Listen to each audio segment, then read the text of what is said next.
Alors, je suis Cécile Annie-Zensline, professeure à la Faculté de médecine vétérinaire de l'Université de Montréal.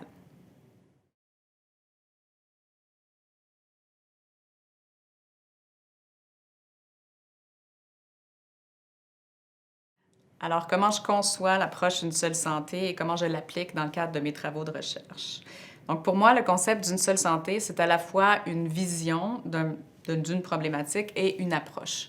Donc, pourquoi une vision, en fait? C'est qu'une seule santé reconnaît les liens intimes qui existent entre les santé animales, humaines et de l'environnement.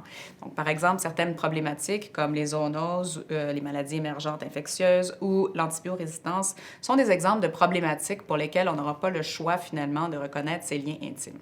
Donc, c'est à la fois la reconnaissance finalement de cette complexité de ces problématiques, l'approche d'une seule santé, que comment on va approcher finalement ces problèmes. Donc, ça revient à la conception de l'approche méthodologique, autant pour la pratique que pour des travaux de recherche. Donc, comment on va travailler finalement en collaboration au niveau interdisciplinaire, inter-institution, multi-acteurs, pour vraiment faire face aux problèmes dans toute sa complexité et en abordant les diverses facettes du problème en même temps.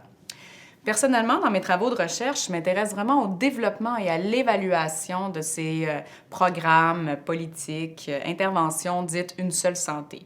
Donc, par exemple, je vais chercher à documenter la valeur ajoutée de certains programmes qui vont vraiment adresser ces problèmes, pas seulement en agissant sur la santé animale, par exemple, mais en agissant à la fois sur des aspects de la santé humaine, en contrôlant certains réservoirs de la maladie au niveau de l'écosystème.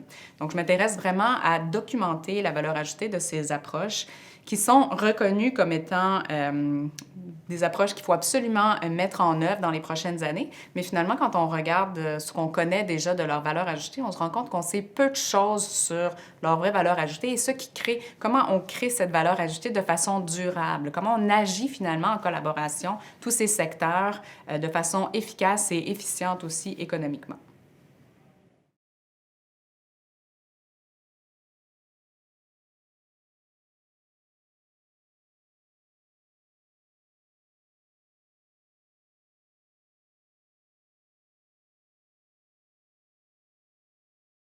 Donc, comment le réseau Une seule santé peut transformer et avancer les connaissances sur la gouvernance des maladies infectieuses et de l'antibiorésistance?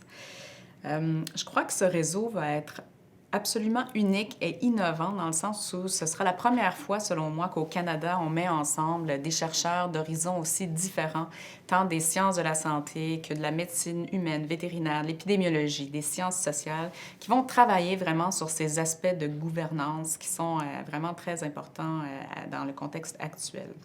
Je prends un exemple. Moi, je co-dirige la plateforme qui va s'intéresser spécifiquement à la détection, donc au système de surveillance et comment on peut mieux évaluer finalement la gouvernance de ces systèmes de surveillance qu'on dit une seule santé, c'est-à-dire qui vont pas seulement s'intéresser à surveiller une maladie, par exemple, dans les populations humaines, mais plutôt les surveiller à la fois dans les populations humaines, animales et peut-être même collecter des informations directement dans l'environnement pour avoir vraiment cette compréhension systémique du problème. Donc, quand on veut évaluer finalement à quoi servent ces systèmes de surveillance une seule santé, on veut évidemment regarder la donnée. Donc, évidemment, en tant qu'épidémiologiste, on va s'intéresser à cette donnée-là. Par contre, pour bien comprendre comment sont utilisées, par exemple, les informations qui sont créées par ce type de système pour prendre de meilleures décisions, tant au niveau politique, au niveau local, national, international, ces aspects-là n'ont pas été vraiment très bien explorés jusqu'à présent.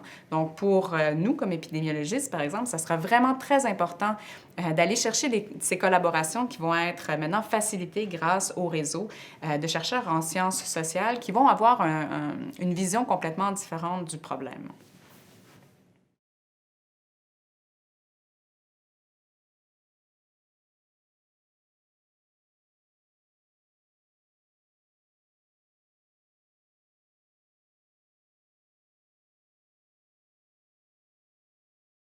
Alors, quels sont les défis et les opportunités liés à travailler en vraiment transdisciplinarité dans ce réseau, c'est-à-dire en intégrant vraiment les sciences sociales et les sciences liées à la santé?